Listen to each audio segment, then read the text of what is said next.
Okay, welcome. For today's video, I wanted to make a reflection about boarding school syndrome and why essentially we struggle in disputes or disagreements, arguments, especially in intimate relationships. And I just wanted to talk a little bit about this today, drawing on some of the wisdom of Nick Duffel, but also Claudia Gold and her book, The Power of Discord. So enjoy. Okay, so last night I was having a talk with my wife and we had a bit of a disagreement, and she brought some points out about me that every now and again, she does. She was like, right, you're doing this, and I just noticed within myself how I've almost been trained since a young age to react. So I just wanted to talk a little bit about this today and the dynamics and why this happens, and just drawing on a few experts' ideas of why this is the case. So, in the example last night with my wife, she brought these things up, and it was more about, and this is again a thing which we as ex-boarders can often come across as, is quite controlling. And it's maybe we're asking someone to do something, but rather than it coming from joy or, oh, would you like to do this, it can come from frustration. And so she was just pointing this out about me. Now, how I wanted, and there is a part of me that I've noticed, I do it a lot less now, but how I used to always respond to conflict was I would just go, I'll do it on my own. I don't need her. I won't ask her to do anything more. I'll just do everything on my own. And, if you're in a relationship with an ex-boarder, this is really important to understand that we have that dynamic going on. At age 8, age 4, age 6, age 11, we have learnt that we're suddenly on our own. And that is why we often struggle in intimate relationships, is that we have learnt that we can't really count on anyone else apart from ourselves. Trying to put that into perspective, you're a young boy or a young girl at boarding school, and you have one teacher or one housemaster or housemistress for 50 boys or girls. And it's very rare that you have that one-to-one attention. Not like with a parent.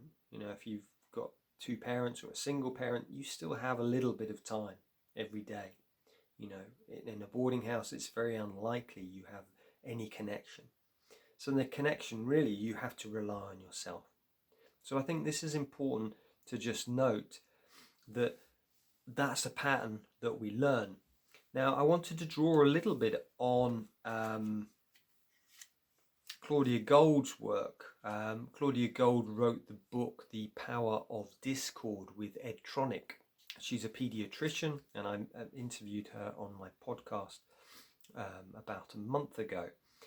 And she's saying, and Ed Tronick, who did the original still face experiment, which was a mother and her baby, and noticing what happened when the mother had a still face. How did the baby respond? They used to always think that it was just the mother's input that brought about the interaction with the child. But actually, they realized it was coming from both sides. It's a dynamic. And what the important bit I want to share with you here is that they found that in interactions with the baby and the mother, 75% of the interactions, and I believe this is the figure, were mismatch. And that means that it wasn't necessarily harmonious. It was like, oh, maybe she's speaking too loud, the mother, and the baby's like, oh. So it's like this 75%. And then what she talks about in her book, Claudia, she says the most important part is not the mismatch, but the repair. So maybe the mother speaks quite loudly, and the baby then kind of draws apart, and then the mother reaches out, realizes something happened, and then there's that repair. And she's saying that's the important part, is the repair. So what we can often do in relationships as ex-boarders is, as I shared in my example, we withdraw. We don't do the repair, because for us, there wasn't really a way to repair at boarding school. You know, if we got home to our families, it was like, as Nick Duffel says in his book Wounded Leaders, and also I believe in The Making of Them, this idea that we've left home, even at age 8. We don't really belong there anymore. So it's almost like, and our parents aren't seeing these mismatches. So I think this is really, really important to understand, that our default is not to repair. Ours is just to go within. I'll do it myself. So one of the ways that we can, you know, as ex-boarders, if we're in the situation of being in a dispute, is that we, at the end of it, we then repair it. We go, oh, we apologize, we then maybe give a hug. You know, what I found with my wife is she was upset yesterday. Today, you know, it's fine again. We've had a hug, a cry, you know, we've repaired. And then what she's saying is, you know, again, quoting her, she says that discord is not only healthy, but essential for growth and change. Discord in relationships is normal. In fact, your sense of self and your ability to be close to others emerge by welcoming it. So I would say, as ex-boarders, that we need to learn that process of discord. That discord is right. It's okay. You know, we've been taught as ex-boarders to be perfect. You know, we're in this situation. We've got to try and manage everything. It's like, oh, this person here, he's upset with us. Well, what do I do? You know, we don't want any form of discord, because it can mean, as Richard Beard talks about in his book, becoming the custos, being the sent to Coventry. It's very painful, and this can last us all of our time at boarding school. So what we need to do is start to learn how to repair. And it can be, you know, John Gottman, who's one of America's leading relationship psychologists, he says, when there is a dispute, it's like, or there's a bid, is, are we answering it or not? And I think as ex-boarders, we will often withdraw and go, I'll do it on my own. But what that does is that just creates more distance, and therefore our partners feel, oh. So what we need to be doing is coming back in. There's a dispute.